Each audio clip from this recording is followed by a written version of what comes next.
գործընկերներ եւ սիրելի լրագրողներ, քանի որ այստեղ ելույթ ունեցողների մեծամասնությունը իրավաբաններ են եւ նրանք ներկայացնում են հարցի իրավական կողմը, տարբեր ասպեկտները, ես կփորձեմ պատասխանել մեկ հարցի, որը այս աղմուկը բարձրանալուն զուգահեռ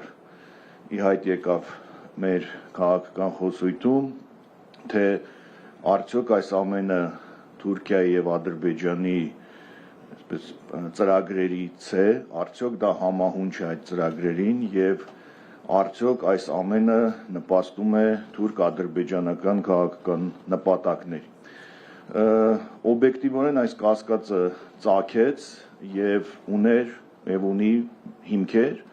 ու նաեւ իշխանական կողմից պատասխաններ հնչեցին, թե կապել այս ամենը Թուրքիա եւ Ադրբեջանի հետ ուղղակի ճիշտ չէ։ Ես հիմա ներկայացնել եմ մի քանի փաստեր ու վերլուծությունը ըստ էության բոլորս կարող ենք անել պատասխանը գտնելու համար։ Դա թուրք-ադրբեջանական ծրագրերին համահունչ է, թե ոչ։ Ուրեմն պարոն Թաթոյանը նշեց, որ Ադրբեջանում եկեղեցու դեմ քարոզ է արվում, ոչ դոկտրինալ, ես ուզում եմ նշել հետևյալը. Թուրքիան օրորդ հայոց ցեղասպանության միջազգային ճանաչման հարցում իր ակտիվության պատճառով։ Այսինքն այս 4 կետերը նշված են թուրքական տարատեսակ ծրագրերում, հայեցակարգերում եւ սրա դեմ իրականացվել ու իրականացվում է պետական քաղաքականություն։ Եվ այս ամենի համար պայքարելու համար որպես մեթոդ նշվում է եկեղեցու թիրախավորումը հեղինակազրկման միջոցով, այսինքն ինչպես պայքարել եկեղեցու դեմ, հեղինակազրկել, առաջացնել տարատեսակ խմբավորումներ, հակադիր աթոռներ, կոնֆլիկտներ, սկանդալներ եւ այլն։ Այս նույն ոճը գործում է նաեւ հայկական Սփյուռքի նկատմամբ եւ մենք տեսնում ենք, որ այսօր էլ Սփյուռքում ի հայտ են եկել իրար հակադիր խմբավորումներ եւ Սփյուռքում պայքար է գնում Սփյուռքի եւ Սփյուռքի միջեւ։ Այսինքն այս ամենը հստակ նշված է որպես թուրքական նպատակ։ Եվ քանի որ մենք նաև պետք է պատմությանը անդադ հղում տանք տեսնելու այս ամբողջի հիմքերը, ավանդական ընկալումները, ապա պետք է ասեմ, այստեղ սրբազան այրերը շատ լավ այդ մանրամասները գիտեն, որ հայ առաքելական եկեղեցին, այդ թվում եւ Կոստանդնուպոլսի հայոց աթոռը միշտ եղել է թուրքական պետության թիրախում եւ զարմանալի զուգադիպությամբ թուրք սուլթանները կարող էին պահանջել պատրիարքի հրաժարական, այն ժամանակ Facebook չկար, սուլթանները ստատուսներ չէին գրում, բայց տրամաբանությունը սուլթանների քայլերի ու հայտարարության լիովին համապատասխանում էր, որ այս պատրիարքը չի համապատասխանում Օսմանյան պետության հասարակության ինչ-որ նորմերին, հայ համայնքի շահերին եւ պատրիարքներին շատ արագ փոխում էին, ուղղակի սուլթանի կամքով, միապետի կամքով եւ վերջին ուղիղ ներգործությունը Ոսո հայոց պատրիարքության ներքին կյանքին եղել է ընդամենը տարիներ առաջ 2019 թվականին, երբ պատրիարքի ընտրությունների ժամանակ Հայաստանը ներկայացնող Գուգարաց թեմի առաջնորդ երջանկահիշատակ Սեփ ու Սրբազանին ուղղակի չգրանցեցին որպես թեկնածու, քանի որ նա ուներ բավական լուրջ շանսեր հաղթելու համար, այսինքն թուրքական պետությունը ուղիղ միջամտեց հայ եկեղեցու ներքին գործերին։ Ուրեմն ես ներկայացրեցի, որ այս ամենը նաև թուրքական հասարակական ընկալումներում է տարածված, ուզում եմ դրա մասին էլ խոսել, որ թուրքական էպոսում, որը ըստ էության հավաքական մտածողության կարևոր մի օրինակ է, որպես հավաքական թշնամի ներկայացվում է հայ քահանան։ Էրմենի քեշիշ անունով, Էրմենի փափազ անունով, քարաքեշիշ անունով եւ այլն։ Այսինքն, եթե մենք հղում ենք տալիս օրինակ մեր էպոսին, Սասունցի Դավիթին եւ տեսնում ենք այնտեղ ինչպես է բաժանված, ովքեր են հերոսներ, ովքեր են հակահերոսներ, ովքեր են թշնամիներ, բայց թուրքական էպոսում հայ եկեղեցին ու հայ քահանան իրենց հավաքական թշնամին է։ Եվ այս ամենը եթե փորձեմ ամփոփել, որ Թուրքիայի քաղաքականությունը ծրագրերով, դոկտրիններով մշակված ընդդեմ եկեղեցու։ Դրան հասնելու համար եկեղեցու հեղինակազրկում։ Եկեղեցու թուլացման շնորհիվ այս վերը նշված 4 գործառույթների թուլացում, այսինքն ազգապահպան, ցեղասպանության ճանաչում, ինքնություն, ցանցային կառույց եւ այլն, այս ամենը միայն ու միայն կարող է ձեռնտու լինել Թուրքիա եւ Ադրբեջան պետություններին եւ այդ ամենը փաստաթղթավորված է։ Հիմա, եթե գալիս ենք այն ինչ որ կատարվում է այսօր Հայաստանում իշխանությունների կողմից ընդդեմ պետության եւ զուգահեռներ ենք տանում, ապա ինչ ենք տեսնում, որ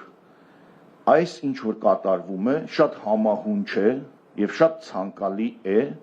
Թուրքիա եւ Ադրբեջան պետություններին։ Փաշազադեի հայտարարությունը իհարկե բոլորիս ծանոթ է, բայց դա միայն երևացող կողմն է։ Փաշազադեի հայտարարության տակ թաքնված է Թուրքիա եւ Ադրբեջան պետությունների տասնամյակների, եթե չասեմ դարերի մշակված քաղաքականություն ընդդեմ հայ եկեղեցու։ Եվ հիմա եթե այս իշխանությունները մեր եկեղեցու դեմ, մեր եկեղեցու գահակալի դեմ, որովհետեւ այն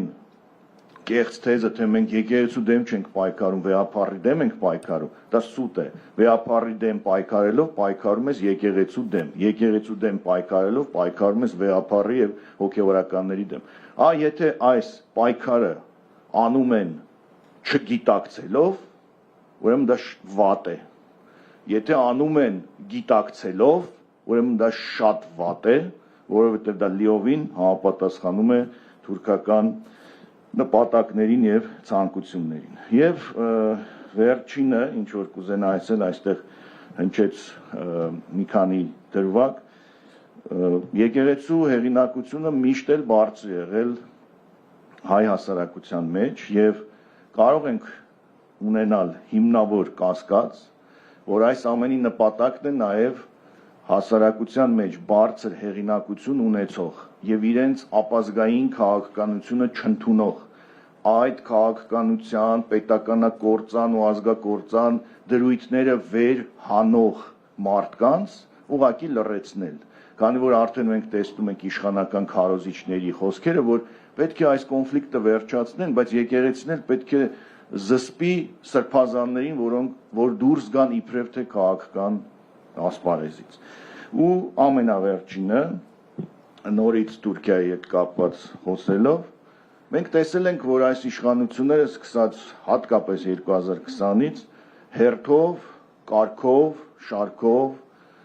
բայց ինքնիշխանության կեղծ բարձր դոզավորմամբ իրականացնում է թուրքական գրեթե բոլոր նախապայմանները։ Սկսած Արարատ լեռը որպես խորհրդանիշ հանելուց, վերջացած տարատեսակ այլ հարցեր։ Կարող ենք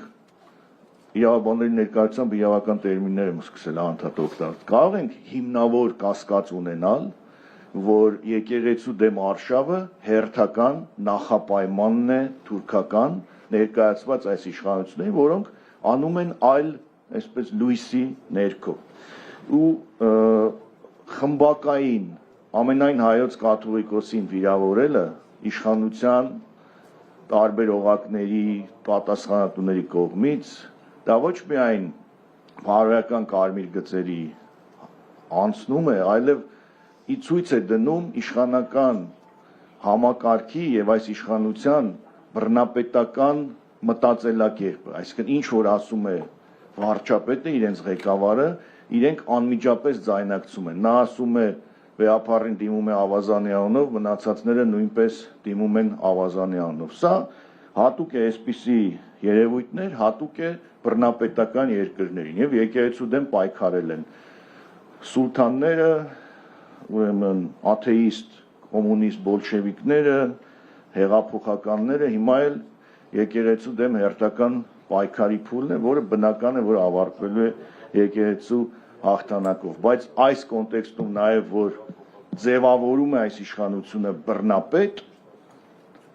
միգուցե իրենք չուզենալով, բայց վիրավորելով վեհապարին, դա էլ արդեն այլ այսպես խնդիր է եւ վերջին զուգահեռը խոսքը ուզում եմ ասել, երբ որ Ստալինին վերածել էին բռնապետի, Նաև իր շրջապատն էր, չէ՞ դրանում մեղավոր, որ անընդհատ նրան իդեալականացնում էին, ինչ ասում էր, նրանք էլ կրկնում էին, եւ տարիներ հետո Անաստաս Միկոյանը այդ մասին շատ հետաքրքիր ձևակերպում է տվել, որ «Мы хотели создать Бога, но создали дьявола». Շնորհակալություն։ Շնորհակալություն, պարոն Մելքոնյան, մի կարևոր արժեքավոր տեղեկություններ տվեցիք, պարզվում է